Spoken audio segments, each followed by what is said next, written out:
Welcome to the Hassan Saad Show. It's your host, Hassan Saad. Today we've got a special guest. Mjeezy's in the house. Thank you. TMA's nominated Music Production of the Year. Music producer. Producer of the Year. And TMA's nominated Music and Music plus Artist of the Year. Artist of the Year. But congratulations on that. Thank you, brother. That's insane. How was that? How's the experience? Very nice. It's very humbling, actually, to get nominated or to get acknowledged for the work that you're doing. You know, I didn't start my music career for any of this, and to just see that people are paying attention or that people maybe are benefiting from what I'm doing is a very humbling experience, because at the end of the day, I'm just a guy that's sitting in his house creating art from the heart, as cheesy as that sounds, but it's a reflection of self. And to see that someone is connecting with that is incredible. You know what I mean? 100%. Yeah, and to see that sometimes you get the acknowledgement it gives you purpose, and it gives you a reason to keep going. It pushes you forward. Yeah, 100%. And to put so much time and effort into producing and going into what you love doing, and to see that being celebrated, I think takes it up a notch. 100%. Sure. Yeah, like a lot of the times the thing is, like, there's pointless creation, but not really pointless. It's more like experimenting, or like just going, like, a lot of the times I create just for the sake of creating, or just because I'm feeling something that I need to get out. But then when it's time to like materialize that into like an album or into like a piece of work or a body of work, then you start to create for a purpose, right? Like you start to it's kind of like you're aimlessly looking for something, and then you find it, and you find that direction, and you hang on to it, and you walk towards that path. Sometimes that path leads to success, sometimes that path leads to people liking it, people vibing with it, and sometimes it doesn't, and that's completely fine. Then you choose to detour and go into another direction.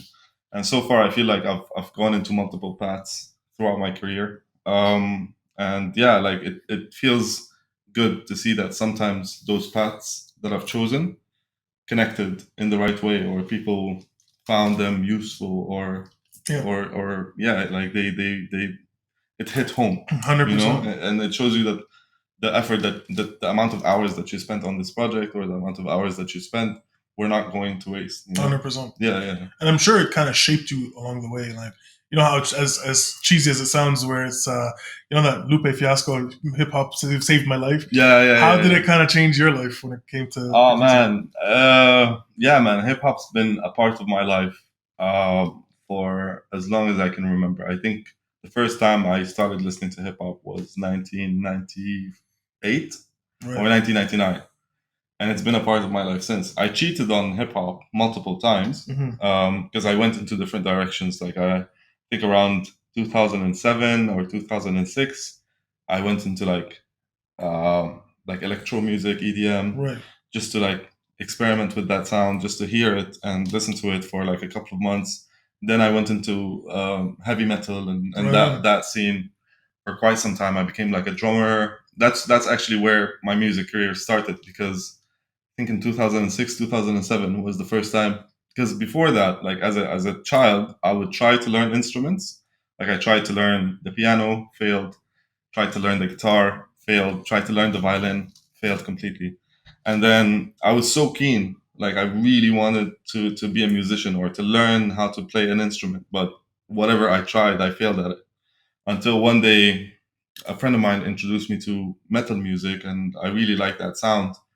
And then I realized, after like countless hours of listening to metal, that my attention was going to the drums. Like, all that I could pay attention to was the drums. I can understand and dissect the drum pattern very well compared to like the melodies that the guitars were playing. And that was my favorite part. Whenever there was a breakdown where it was very drum heavy, I was like, oh shit, this is what I like. And so I went into drumming, and surprisingly picked it up so fast. Like compared to the other instruments that I tried to play, they would all seem tedious and excruciating to learn. This one, it was fairly easy. Even like the instructor that I was working with, he was like the amount of time that it took you to reach like level 3 or level 2, usually that takes like a couple of months. You picked it up in like 2 weeks or like a month. So it just seemed like it was the right piece of the puzzle that fit. So that led me into becoming a drummer for a band and all of that. And then because of university and being busy with, and drums are so heavy and so can't just move loud. around. Yeah, exactly. Yeah. I kind of disconnected from drums, and then finally picked up the MPC, which was the electronic kind of alternative to drumming. Right. Yeah, and that's where the journey started. And to be honest, yeah, like if you want to go back to the saved my life, it did, because at the time, and to this day, I've struggled with chronic depression. Okay. Yeah, so at the time, I think it was 2015, and the first my journey with chronic depression started 2010, 2011. Right. I didn't understand that emotion. I knew that there was something wrong, but I didn't know that it was called depression. Right. So around 2014, 2015, it became overwhelming. And I realized that I needed an outlet. So that's when I picked up the MPC. And I started to lose myself in the music, and just to create, to reflect my emotions into whatever that. And it was a perfect outlet for me. Like whenever I would sit there for hours just making beats, although the beats were shit. Can I swear? Yeah, 100%. Yeah, the beats were shit. And the beats were shit, and they were very short. Like if I look back at them now, it's like that's a humble beginning. Yeah.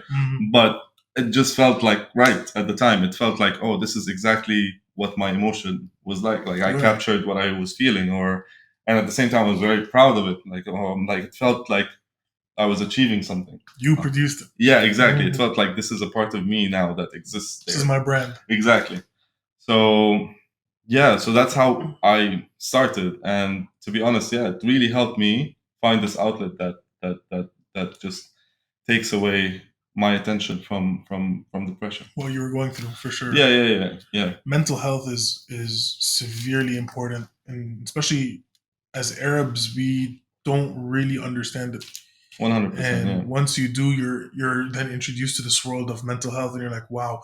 So you finding and being able in that time, being able to find that outlet, even though you're suffering or you're struggling through it, and being able to release those emotions, because exactly what you need to do is you need to find something to let it out. Yeah. And especially with arts.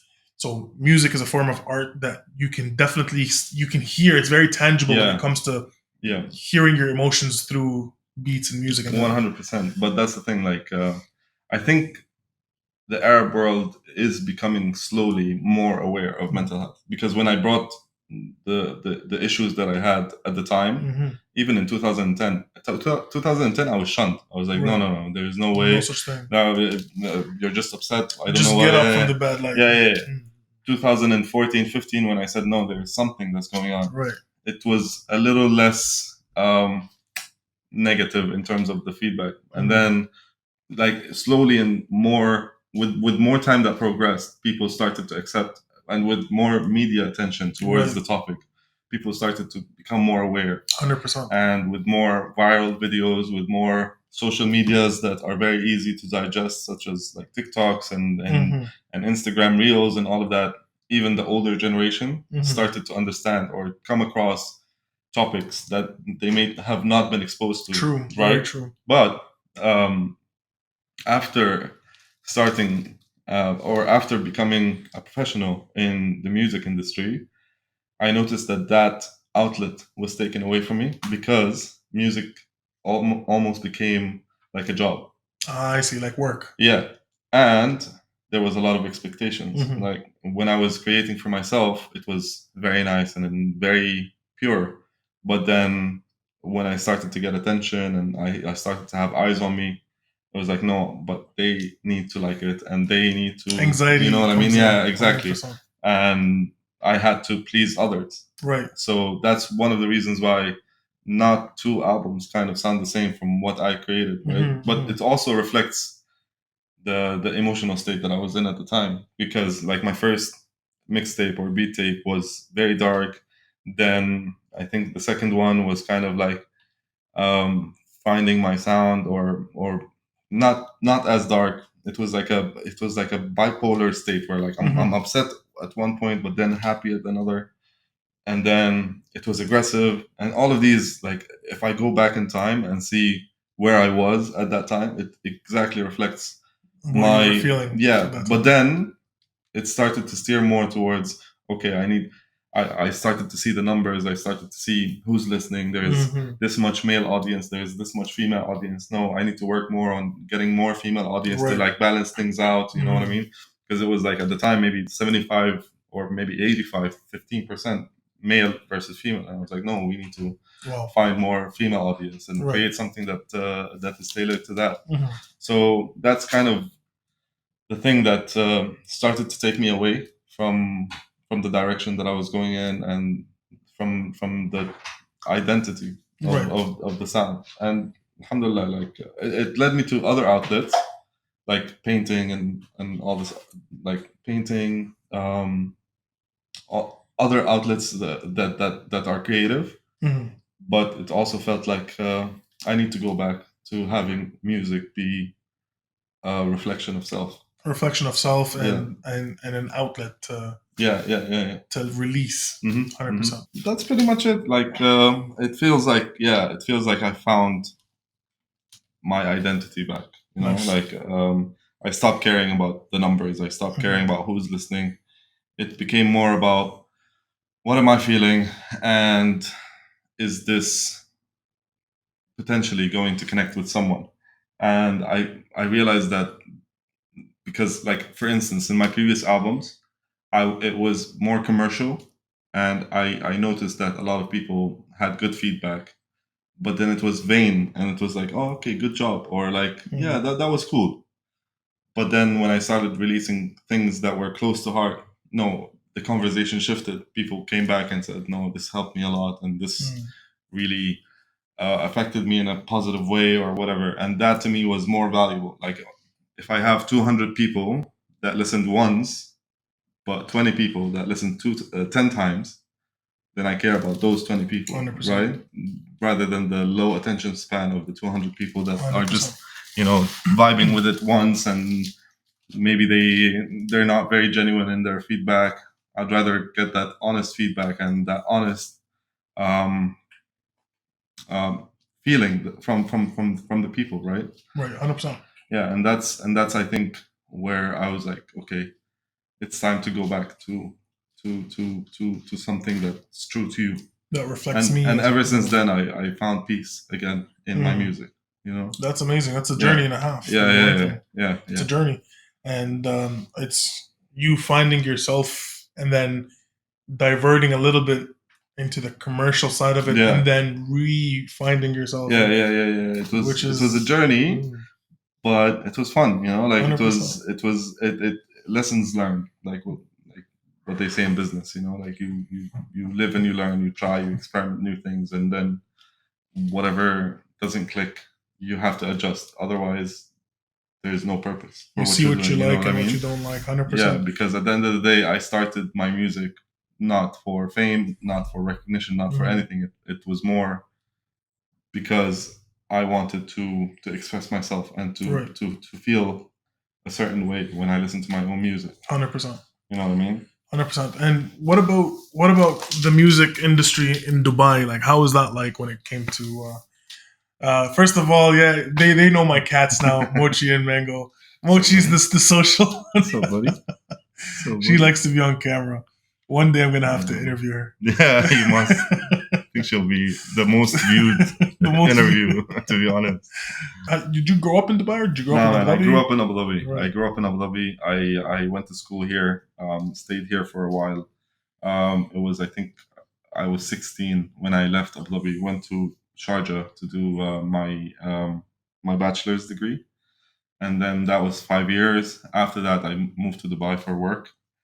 And then I think stayed in Dubai for like 2-3 years. Went to Milan, did my master's degree there. Lived there for a while, and then it was on and off. Lived there for 2 years. Then it was on and off between Milan and Dubai for 3 years. Wow. And yeah, I've been back in Dubai ever since. How's living in Milan? Very nice, honestly. Yeah, I sure. miss it sometimes. 100%. And then I realized that maybe it was the right decision to come back. Hmm. Because it was a very hard decision to make, but I think it was the right decision eventually. There was a period of time where I lived in Egypt as well, but it was short. It maybe three months, Wow. and it was also a very nice place to live in. Different culture, different vibe. Because at some point I was living in three places at the same Right. time, and at Crazy. some point, Careful with that. She's gonna bite that. I'm just gonna take that. No. At some point, I had to travel three different continents within the span of 24 to 48 hours. Yeesh. Because I was in Egypt, which is Africa, Hmm. came to Dubai, stayed for like 12 hours, changed the luggage, changed my suitcase, whatever, Wow. then flew to Italy. Back to Italy. Yeah, and all of that was within 24 hours. And I looked at my watch, and even my watch was tripping. Your It's watch like, is like, what's going on? my watch was like, okay, it's Cairo. No, it's Dubai. No, it's Milan. You know what I mean? And my jet lag had a jet lag. You know what I mean? 100%. And I realized that wasn't the Definitely. most healthy um, way to live. Yeah. I needed stability and I needed structure. For So I sure. came back to Dubai. Yeah, Wow. ever since then. The food, I'm sure, was really good in Milan, though. Oh man, yeah. It made me gain like an extra Easily. 20 kg 100%. easy. You know what I mean? But that's where I learned to cook. You know what I For mean? sure. And because I had to stay there, and living there is not the easiest. Because it doesn't have the same luxuries that were afforded True. here. Mhm. Delivery is expensive. Food outside is expensive. If you need paperwork done, you have to do it by yourself. Do There's everything no by like yourself. there's no online portals where you can apply or whatever. Yikes. So I had to be put in a position where like it's okay. It's either you're gonna have to cook or you're gonna have to starve, right? Cook or starve. That's Yeah. usually the case. So I that's where I started to find my time in the kitchen to be very enjoyable, and that Nice. became another outlet for me as a creative outlet, because I never followed like a recipe. Like it was always It's an from art. the heart, Yeah, right? yeah, Like yeah. I was like, okay, this feels right. This doesn't feel right. This smells right. And even if the plate tasted like shit, Yeah. I'd still eat it, Yeah. because like I can't really afford anything else. 100%. But the next time I know what not to add. Why and not what, to you know what I mean? 100%. Yeah. And You perfect it. so far, everyone that's tasted my cooking said that It's legit. you know what I mean. Yeah. So inshallah, next time we do this, I'll 100%. make sure that you For sure. For I sure. make something. I'll make some Asian food because I Oh, lived word? in China for about 2 years. Oh, sick. Yeah, so Nice. Which part of China? Wuhan. Oh, Yeah. The epicenter of all disasters. was that around the time? Yep, 2018 to 2020, man. Bro, It was crazy. did you actually witness like COVID there? Yeah, because COVID really started in China around December, like late November. Yeah. December. And Because that's why it's 2019. Right. It got here in 2020, but got here it in started 2020. Started there in 2019. 2019. Yeah. And my wife actually was one of the first people that got COVID and was bedridden in the hospital for 2-3 weeks. Damn. Yeah, and nobody knew. Like there was at one time there was like 6 to 10 doctors in one room, Bro. just looking over like the reports and not knowing what the heck is going on. Bro, that must have been scary. It was scary, but maybe not as scary as after the pandemic hit. Because at the time, we didn't know what it was. True. But because we didn't know, ignorance might have been bliss. A little bit. Yeah, 100%. Like okay, there's something wrong, but it seems like a fever or like a flu. 100%. But we don't know that because right after COVID became a pandemic, it became very viral. 100%. And a lot of conspiracy theories happened, and a lot of fear was 100%. around that. Fear-mongering. Yeah. So before that, because I remember like in 2020, early 2020, right before COVID came to the UAE, I remember we just said like, oh, it's just another flu, like everyone was very dismissive and not as afraid. And then come March, April, when it came here, and then like a lot of like fear started to spread between the people. It became very like everyone was just avoiding it. Oh yeah, 100%. Like please don't let it come to my doorstep. Yeah, it was like a plague. Yeah, like when she was in the hospital bedridden, I used to cuddle up right next to her. Yeah, and I used to sleep on this like next to the bed as well. Like there was 2 beds in the they put us in a children's hospital actually. Yeah. Because where we were at the time, it was very difficult to find a proper hospital to take you in. Yeah. So this one was recommended by the owner of the center I used to work for. So yeah, it was 2 beds in one room, and I used to sleep right next to her, and sometimes I'd cuddle up right next to her, and didn't know, like, it was just a flu, like, or something. But did you catch it? I didn't catch it. Oh, so I didn't catch it. I caught it when I was here twice, but I didn't catch it in China. You caught it twice, yeah? I caught it twice here. Bro, let me tell you something, yeah? Like, I lived in Italy around the time that COVID was there. Oh, snap. That's even worse. And I lived here as well. So because I was very on and off, so I witnessed the first wave there. Right. And then as soon as they let people, like, start to travel again, I came here. And I think there was a first wave or second wave here. Right. Got locked down. Escaped and went to Italy again. There was a second wave there, and then as soon as they let me out, came here, got locked down again. But with all that happening, never caught it once. Wow, that's good. Went to Egypt, bro. 1 week, 2 weeks, I'm done. I have COVID. Like, out of all the places, like, I went to the epicenters of COVID. Nope. And I didn't catch anything. Egypt, just 1 week, you're done. Everybody and their grandparents got COVID. Yeah. It's crazy. Bro, it was trippy, to not be able to smell anything or taste anything. Yeah, bro, it was so trippy. I almost burned the hotel down that I was staying. Yeah. I mean, I hope they don't see this episode. True. But dude, like, yeah, I had ordered food from outside. I don't feel any of the flavors that are in the food. And I think I was smoking a cigarette, and the tip of the cigarette fell down on the floor, and I grabbed the tissue. Well, first I tried to put it out with my fingers because I knew, smart man, tissue is gonna catch fire. Right. So I put it out with my fingers, burnt my fucking fingers. I was like, but now it's safe. So I grabbed the tissue, grabbed whatever that was left, and put it in a paper bag. Right? And I was watching TV, and obviously I can't smell anything. You can't smell. Right? Oh. So I was watching TV, and all of a sudden the room started to get so fucking foggy. Yeah. And I was like, what's going on? Am I tripping? Am I hallucinating? And then I just looked to the side, and the whole paper bag just caught on fire. Yeah. I was like, holy shit, what is going on? And the thing is, it was right there. Like, it wasn't like far away. Yeah. I was like, it's getting warm. Yeah. Luckily, I was able to put it out, and there was like a big hole in the carpet. So I just dragged the carpet under the couch. 100%. Nothing to see here. I had like a couple of days where I was staying in that hotel, and then I was leaving the hotel. So I was like, okay, drag the carpet down.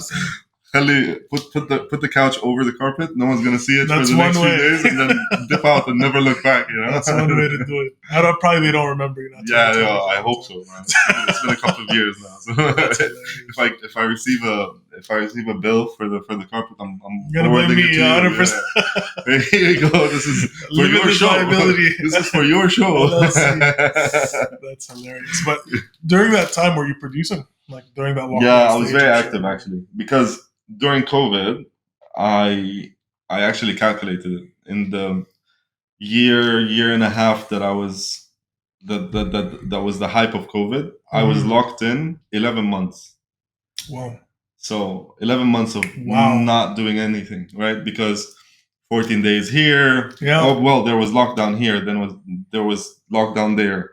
That was a month or so. Then there was a couple of months there. Then was whenever I traveled, there was 14 days, and then another 14 days, and then another 14 days, and then there was wave 2, and then there was another 2 months, and then I caught COVID. I got locked up for like 21 days in Egypt because I couldn't get tested, so I had to like wait an extra week until I'm sure that I'm not viral. 100%. So yeah, man. In total, it was 11 months. Wow. And I was like, okay, my computer, let's produce some Let's music. But do something. yeah, I think I burnt myself out during that time, because after I had left, one, it took a very heavy toll on my mental health. Yeah. And two, it really made me feel like, okay, I've explored all options, I've explored all genres. I've dipped my toes into EDM, and I've dipped my toes into hip hop and R&B and learned the ropes around all of these. Now, obviously, that was then. This is now. Right. Like, there's a lot of new things to explore in that. But at the time, this is how I felt. I was like, oh, there's not much more for me to give, right? True. I think during COVID, I produced, if I'm not lying, around 900 beats. Wow. In 1 year, I mean, but still, if you divide that, I'm pretty sure it's like 3.5 beats per day. per day, yeah. Or like 2 to 3 beats per day. I mean, there were some days where it was more than that. Like it was like 5 beats a day or something. Yeah. And there were days where like I had writer's block and I was like, okay, I can't really create anything, and I was binge watching a show or something. You know what I mean? 100%. Wow. Yeah. That's insane. And so you've kept these, like, have you released all these? No, man. I'm sure not. I'm sitting on thousands of beats, which is good, but bad at the same time. Because a lot of the times, like if an artist comes in and they're like, say, looking for R&B, I have too many options. You know what I mean? Like, just for us to sit down and go through the options that we're gonna listen to, it's gonna take so many hours, and it's gonna deviate the attention of the artist, because then they like this one and that one and that one and that one, and they're not sure which one to go with, and sometimes that's bad. But it's also good in terms of being prepared, because I think there's a saying, opportunity is luck meeting preparation, right? At the right time, yeah. Yeah, and that happened to me on multiple occasions, like Netflix, Charlie Sloth, all of those were projects that were very quick. They were like, okay, we need a producer, we need him now, we need him to be ready, we need those sounds, right? And had I not been prepared, I would have had to, oh no, wait, give me like some weeks or whatever to prepare and create something for you. No, I was like, okay, ready. Here you go. This is the sound that you need. 1, 2, 3, 4, 5. Choose whatever you want. Okay, let's do this. Let's tweak this a little bit. It made the journey a little easier. For sure. Meanwhile, they reached out for other people and they weren't prepared. Right? You were prepared. So it's a pro and a con, right? 100%. Yeah. So if you can tell us a little bit about the major projects you worked on. Yeah. So the projects that I can speak about, because I didn't sign an NDA for, are Netflix, Charlie Sloth, and Spacetoon. So when Spacetoon came to me, Spacetoon was the first one, and they reached out, and it immediately like established that memory of us singing along to Spacetoon songs, and how that impacted our childhoods, and how to this day we still remember those anthems from Spacetoon, and I really wanted to be a part of that and hopefully create a song that maybe can resonate with someone's childhood now, and maybe in the future this generation that's growing up can remember this song. So it was a show called Megalobox, and yeah, it was a lot of fun to work on it, and the the team was very incredible and easy to deal with. But again, preparation was the key to that, because all these corporates jobs that I got were very time sensitive and you know what I mean? So being prepared was a very key element that needed to be there. So yeah, there was Megalobox for Spacetoon. Then there was Charlie Sloth, Fire in the Booth in Dubai. I don't know if you're familiar with Fire in the Booth and Charlie Sloth in general. Not quite. So what was that? So Charlie Sloth is kind of like the DJ Khaled of the UK. Okay. You know what I mean? He's a very big music entity, and he has the show called Fire in the Booth, where he invites rappers to get their best lyrics or bars out. From Drake to Migos to a lot of the most famous acts in the world. Someone anyone has had to pass through Fire in the Booth to get that stamp of approval that, okay, this guy or this person has. So it's a very huge platform for rappers. And at the time, I think Charlie was in Dubai, and he wanted to do like a Dubai rendition to Fire in the Booth, and they invited a couple of artists from the region to be on the platform, and obviously they needed producers. So it was me and a guy called Beiluni. Beiluni did the cipher for for like 4 or 5 artists. Nice. And I worked with another Abu Dhabi artist, actually. His name was Jason Zain. And I remember Jason reached out to me and he was like, okay, I have an opportunity, but I don't think you're going to believe me when I tell you what the opportunity is. And I was like, okay, what is it? And yeah, he said, find a booth. And I was like, oh, sign me up. You know what I mean? Like, sign me up immediately. Don't even think about it. Yeah. And then working with the Apple team was also very, very nice. And it was a journey that I learned a lot from. Mm-hmm. And then the last one I think was Netflix, and that was also in the peak of COVID. We worked on a show called Rawabi School of Girls. Okay, I've seen that on my Netflix thing. Yeah, Madrasat Rawabi. Yeah. So wow, that was the show that we worked on. Right yeah. It's nice to have that experience as well, to work with different kind of environments. Like working with artists is very different than working with corporate entities. Oh yeah. You know what I mean? With artists, it's very personal and it's very reflective of themselves. With corporate entities, a lot of the times it's more targeted marketing or targeted audience or whatever. You know, like they want to connect with a certain age bracket, specific. You know what I mean? Yeah, or a specific demographic, and to try to understand that demographic and to understand what might connect and what might not connect is an interesting way of looking at music. You know. 100%. Yeah. What do you prefer, working with artists, corporations, or you prefer not say? No, it's fine. I prefer to work with corporates, to be honest. Really? Yeah, okay. Because with artists, because it's very personal, a lot of the times it can be very difficult. Right?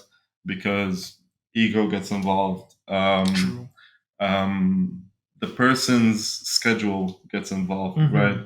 A lot of the times we maybe start a project but then get too lazy or too disattached, or they're not feeling that way anymore, or it's too sensitive to put out to the public, something like around those lines. There are so many variables that you cannot control because that sits with them, right? Meanwhile, a corporate, okay, this is the start line, this is the finish line, we have a deadline to meet, this is going to go out on the 14th, so we don't care how, we don't care, but like there's a target and we're going to meet that target, right? No matter what cost. Yeah, exactly.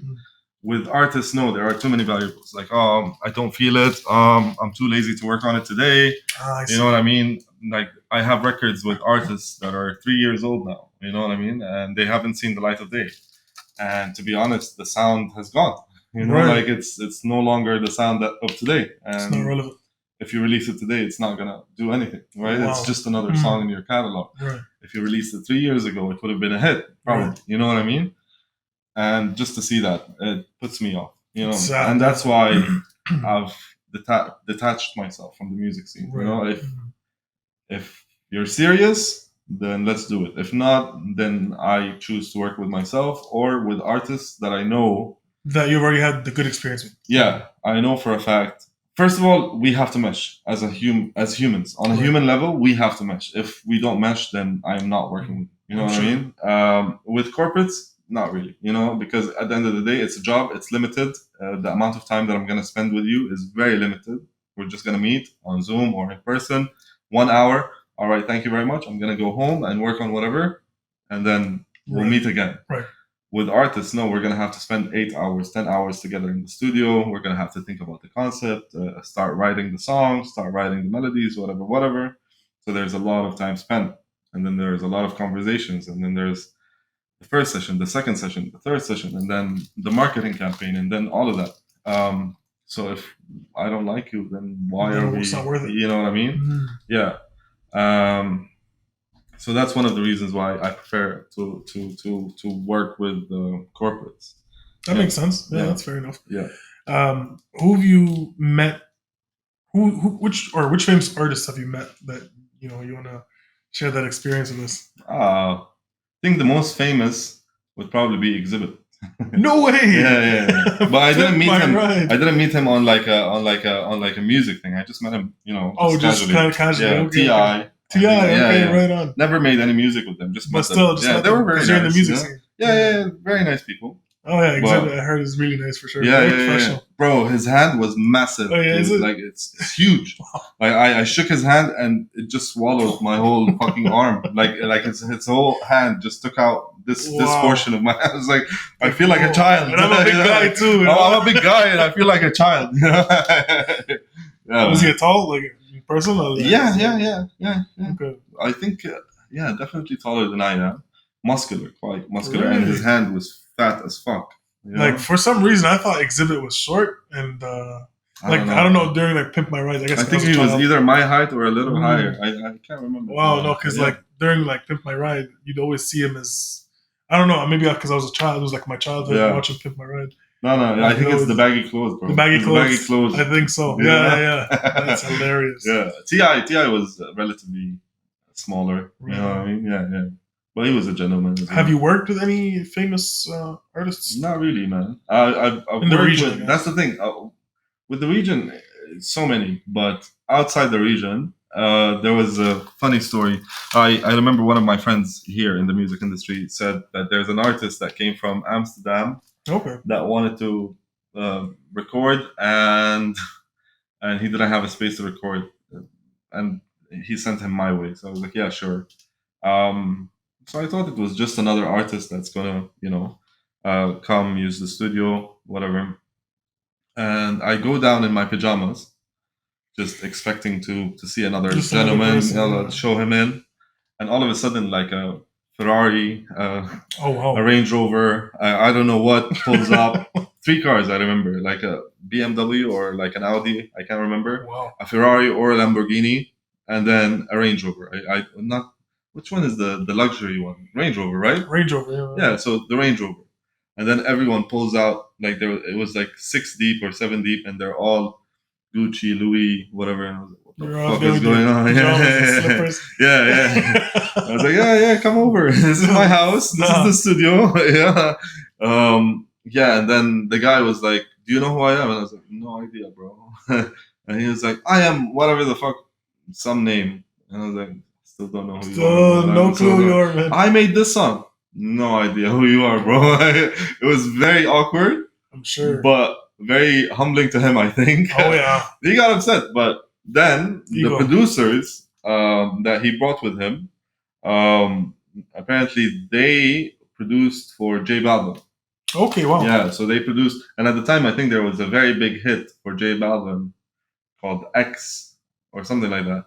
And they were the ones that produced that song, as well as other songs for J Balvin. Wow. So to me, I cared about them more than I cared about 100%. him. So I was like, oh shit, you guys produced for J Balvin. Yeah. So tell me about your process. And the guy got vexed, bro. The guy was so upset. Sure. Not only did I not know him, and I didn't care that he's in my house, I was only focused on them. For sure. But yeah, man, it was an awkward situation. That's hilarious. Imagine. Yeah. And the ego plays, like you were saying about the ego thing, right? That's the thing, and it's you shouldn't be upset that I don't know you. Yeah. You know what I mean? Like it's fine. It's a different region. And that's the thing. Like whenever I meet big names, I do my best to not inflate their egos, nor shit on it. You know, like I'm not trying to do this on purpose. I want to connect with you as a human, as a person. First. Yeah. So I think there was a rapper from the UK called Eyes that came into town to do a song with Freak, and I was in the music video.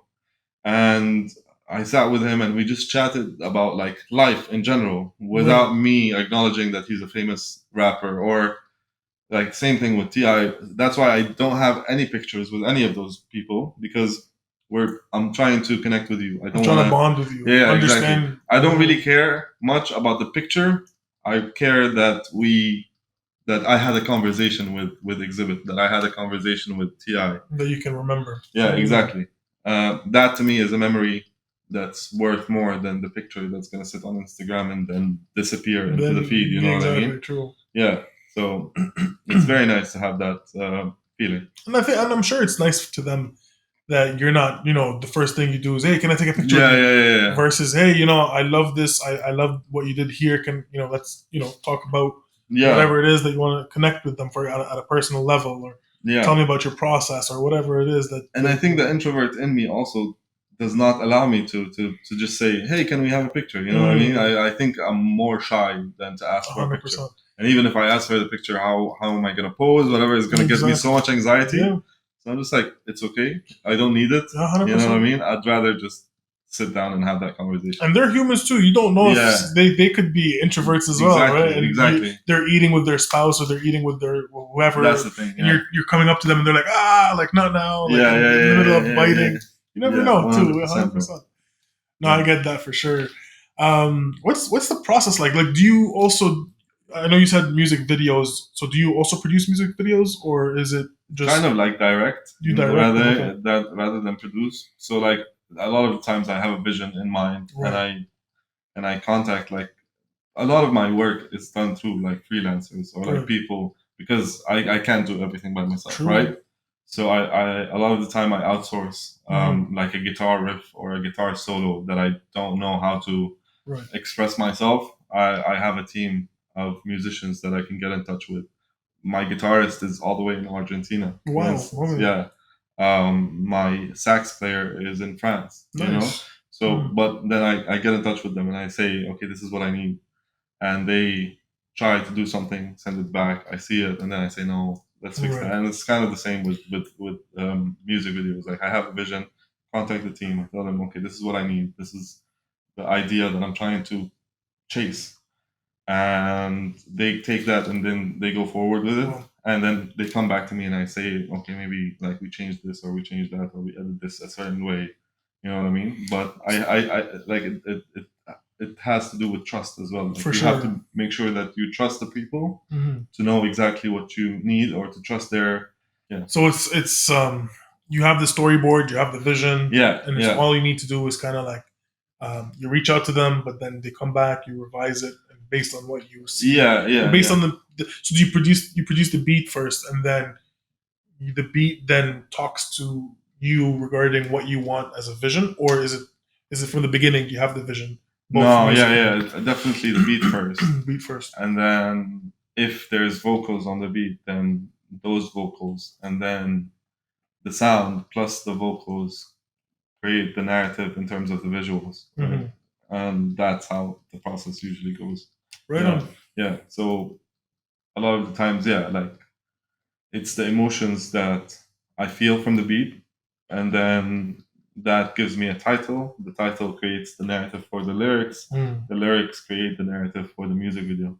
So it all kind of plays together. Yeah. And the start point is kind of the beat. It's the music, 100%. Always. Like, well, if you want to take it back a notch, then it's me. It's the feeling. Yeah. Right. It's how I feel that day or how I feel at that time. Yeah, exactly. It's like digging inwards into my own emotions or my own feelings that day, putting that out, and then that takes a life of its own and feeding that life cycle. But then that's probably why a lot of music takes a long time to see the light of day. You know what I mean? Like a lot of the times, a song or an album is a year or two in the making, not because of anything, but because it like I created this and I felt that way, but I can't really connect to that feeling anymore. So I need to sit back, take a couple of days off or like a week off, come back, reconnect with that emotion, and then so on and so forth, right? It's an iterative process. It's not like one shot done, alas, you know what I mean? Like, right. Sometimes that happens, but it's a lightning in a bottle. You know what I mean? It's very hard to capture that. Okay, one session, you got everything out in terms of the music, the lyrics, you know what I mean? For sure. Yeah.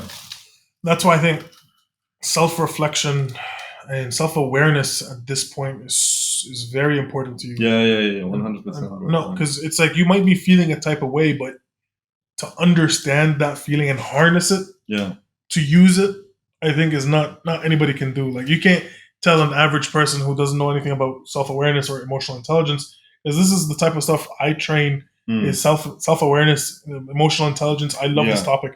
So when you're harnessing your emotion to use it and utilize it in an art form, how do you do that? Like, what can you tell us about the process of I think it drove me crazy at first because I've lived by myself for 15 years now, or something like that.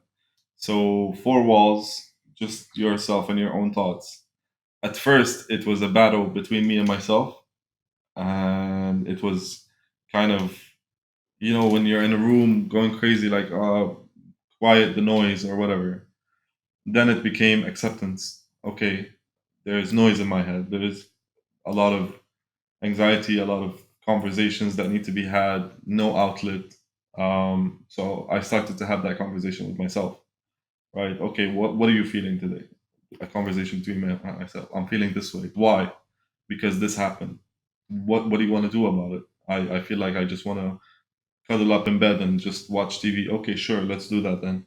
And that's the same with depression, honestly, because at first I was battling depression. I was rejecting it. I was like, there's no way that I can feel this way for as long as I've been feeling it.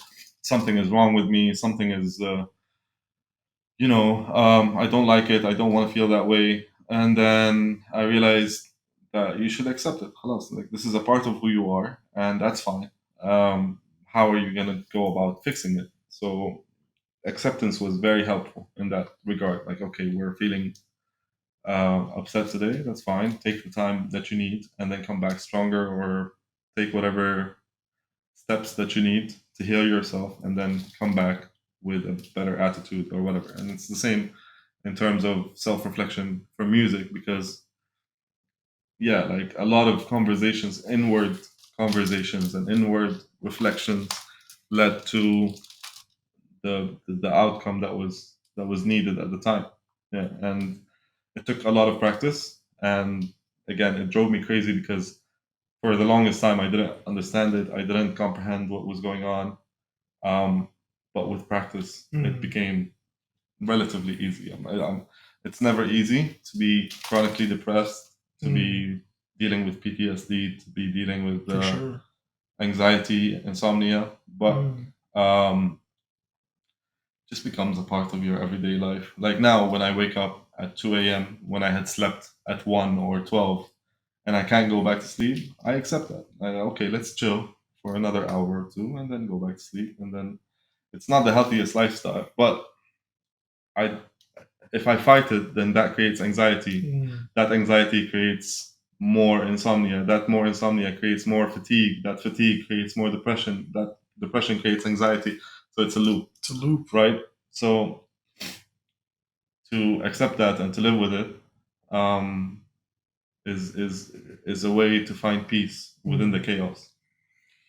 That makes a lot of sense. There's a book I read, The Subtle Art of Not Giving a Fuck. Yeah, I read that. Yeah, and it you kind of dive into a little bit of what he says. Mark Manson, I think, and he says when you're dealing with like OCD or you're dealing with mental, mental, not what does he say? He says he calls it something I forgot, but he says when you're dealing with anxiety and dealing with depression, go through it. Yeah. Like accept it because it might not be your fault, but it's your responsibility to kind of just deal with it because it's important to accept it because if you reject it, you're gonna be like you said in that cycle in that loop because it's very hard battle to fight within you. You just have to take the necessary steps, I think, and to actively work on finding the peace. You know what I mean? To actively work on centering yourself, and to accept emotions, to accept negative or positive. The problem is a lot of the time what I find is outward acceptance. Like people, a lot of the people, especially let's say in intimate relationships, that's the more difficult ones because friends, family, they find it difficult to accept your ups and downs because you express yourself. You say like immediately. The first thing that I say is chronically depressed, PTSD, anxiety, whatever. They think that they know what that feels like, or they think that they understand. And the longer you guys stay connected, the more they get exposed to that, and the more difficult it becomes to them to deal with you and to deal with the waves that come and go, especially if that wave is long. Because sometimes my wave can last 6 months. and it's very difficult to come out of it. And to have someone who's understanding, who knows when to push you and when to let you have your time, and you know what I mean, is very, very difficult. 100%. You know what I mean? And I struggle with that with a lot of my relationships, may it be family, intimate, or friendships. So now it's more verbally expressing, this is what I need, right? Like now it's like, okay, listen, I'm having a wave. I'm gonna be moody. I'm gonna be um, maybe mean. I'm gonna be not interactive. Please forgive me. Please hang on. Please understand, and please know that this is nothing personal. This is just my wave right now, and I'm in a This is where I downward, am right now. downward uh, spiral. But hopefully, I'll work on coming back up as soon as possible, and you'll see that because it's very evident. You know what I mean? Like people can tell when I have that The ups and downs, yeah, and yeah, just to have people that understand is very difficult, but it also helped me nitpick who I know and I trust to understand and to be there through it all. It was very difficult at first, and I think it contributed to everything. Because at first I would see people that don't understand it or can't tolerate it or um, don't know how to deal with it, and that would hurt me. Right. But it would also hurt me that I'm putting myself in that position, For sure. or that I hurt them by something that I said or something that I did. So it was also a cycle of negativity because I'm down. They don't know how to deal with it. I feel upset that they don't know how to deal with it. I say something. It makes them upset. I feel upset that I upset them. So I blame myself, you know what I mean? And that puts me even further down. You know what I mean? And it's not their fault. Right. Maybe it's my fault. Maybe it's not because of the situation that I'm in. I don't mind accepting that liability, but then you start to learn how to, okay, understand the people that are around you, and to verbally have that open line of communication that, okay, listen, this is what you can expect now. This is probably where this is going to go. 100%. And I hope you understand. And if you don't, then I understand. You know what I mean? It's very important to know and limit the people who you surround yourself with, because that's your support system. And if your support system is, the foundation of your support system is shaky, then it's 100%. Not. And that's what Jordan Peterson says also in his book 12 Rules for Life. It's really one of the rules. I forgot which one. Maybe Rule 5. I think it was, be very vigilant with who you surround yourself with, because those people that you surround yourself with either are gonna really hammer you down and put you down and really shove you down that spiral, or they can help you during your time of need, push you back up. 100%, yeah. And I think there's another saying or a theory, or it might have been a book, I don't know, but it said that you are a reflection of the 5 people that are around you. You know what I mean? And I think, if I'm not mistaken, that might be something that the Prophet sallallahu alaihi wasallam said. I'm not sure. Yeah, I think he said, he said something like that, like 40 days, you're a reflection, like 40 days, whoever you spend yourself, or who you spend your time with. Yeah, but the bottom line is the same, right? It's the same for sure. Because I do know that, or I have read somewhere that it's the 5 people that are around you, or like after 40 days you start to become like, like there are multiple theories or multiple topics or multiple different ways of tackling the same point, which is the circle that's around you really affects who you are. Exactly. And it took me a very long time to understand that, okay, I really need to be careful of who I'm surrounding myself with. It's very true. Because not everything that glitters is gold. Is gold, yeah. You know what I mean? And a lot of the times, and it's not their fault or mine. It's just the way of life, right? For sure. And there is no malice or hard feelings. Or if we ever meet again, it's all love. You know what I mean? But who I surround myself with has to be extremely. I'm 100% confident, in my choice. Right. If I'm not confident, we can be very cordial, very friendly, you know what I mean? But at a distance. For sure. You know what I mean? And that took me a very long time. Very, very long time. Yeah. And a lot of mistakes and a lot of turbulence Yeah. to get to that point. 100%. And once I got to that point, I found peace. Honestly, like It's amazing. it's very important to have that circle. Yeah. And speaking of circle, there's an artist division. I remember he said something around I'm feeling like my circle is looking more like a dot these days. You know what I mean? It's like a very small dot. That's amazing. Honestly, Yeah. then yeah, that's And I saw that metaphor and I was like, that's nice, you know, like yeah, makes total sense. and I get it that okay, you're not really surrounded by too many people, but that's fine. But then you can from that dot create that circle again That circle. and create and decide how big that circle can be. You know what I 100%. mean? Because okay, you had that bigger circle, now it's a dot. Because I had that journey where it was I had so many people around me, and then it was okay, no one, including my own family, can be Right. around me. I shunned everyone out just to see okay the direction that I need to go, self-reflect. What do I need right now? The type of people that I need to surround myself with, and then from that, I started to draw the circle again. Work backwards. Yeah, obviously, and obviously had to start with my family Right. and then onwards to who I'm inviting into my inner circle. Right, 100%. Yeah, No, I get that, man. I get that for sure because I also went through a lot of mistakes, man. Yeah, like, especially as a very social extrovert. yeah, And if you know me back in high school, I would be with, I would chill with this group, and then this group, and then this group, and then, at home I'd chill with another group. So I exposed myself to so many people, and then later to realize it's like, well, no, I've been hurt so many times, I've been let down so many times, and then you start choosing, nitpicking, like you said, you eliminate everything, and that's what I did when I met Alex. I'm like, no, eliminated everybody, and then started to slowly, okay, go back and see and to the drawing board. Who's there for me? Who was really there for me?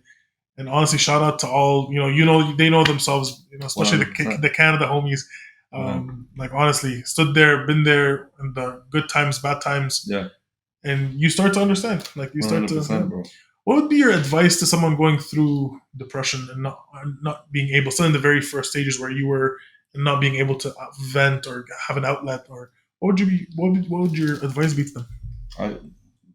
You're not alone, obviously. Have that conversation, please. That's a key point, to have that conversation with yourself, with people outside, people that you trust, your family, regardless of how difficult you think the conversation is going to be, regardless of how you think the people are going to receive the conversation. Just have it. Have the courage to have it, because I had that conversation so many times with people that didn't understand it, people that were not willing to understand it, with people that were understanding of it. But the point is to have that conversation and to let that emotion out and to find the balance in the chaos again. And whether to find outlets for your emotions, to talk to a therapist or to talk to your friends and people that you trust. Just it cannot stay inside. It has to go outside somehow. Right. And you have to find that outlet, whether it's sports, music, gaming, conversations, hugs.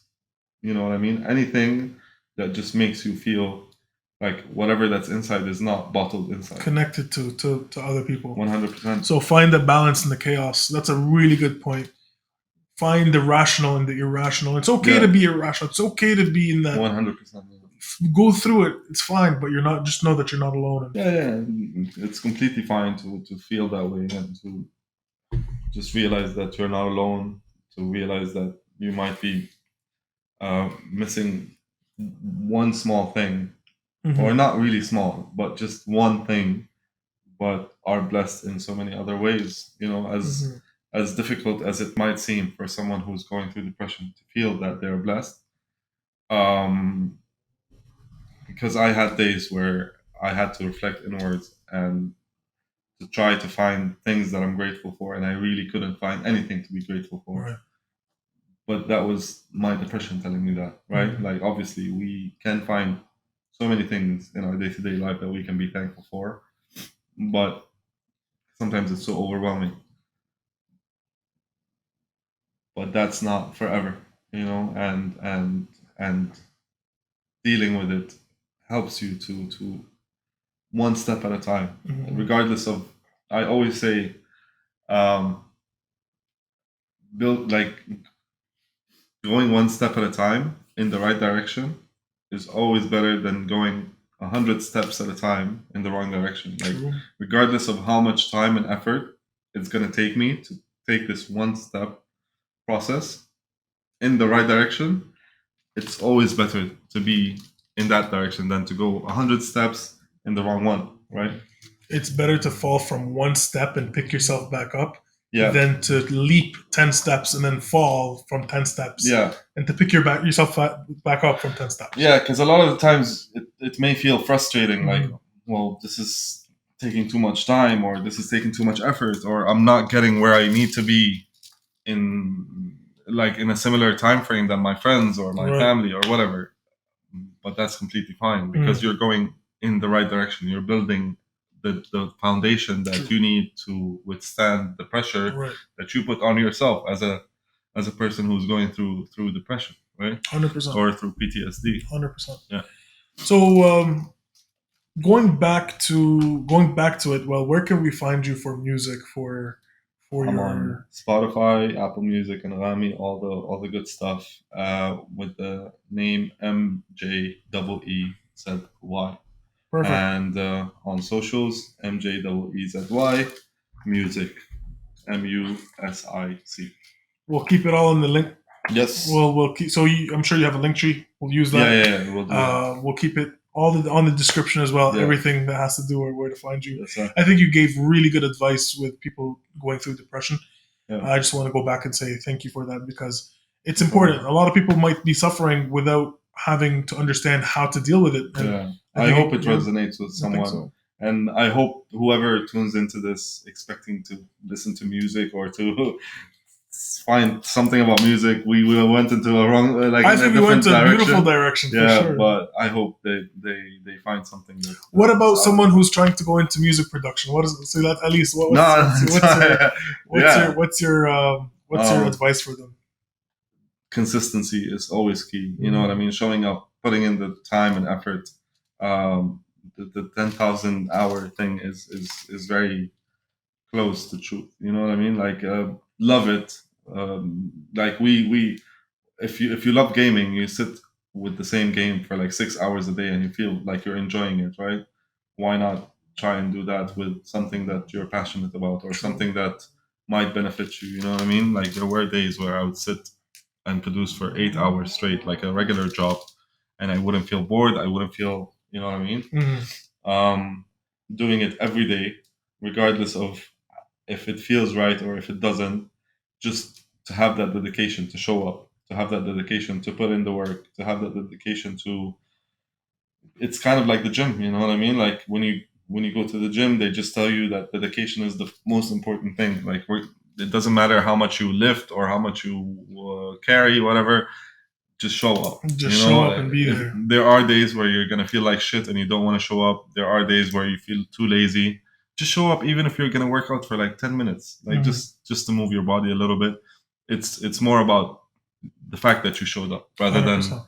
than the amount of work that you put in. Like, sure. Obviously, the amount of work that you put in is important, but showing up when you're least likely to show up is the key.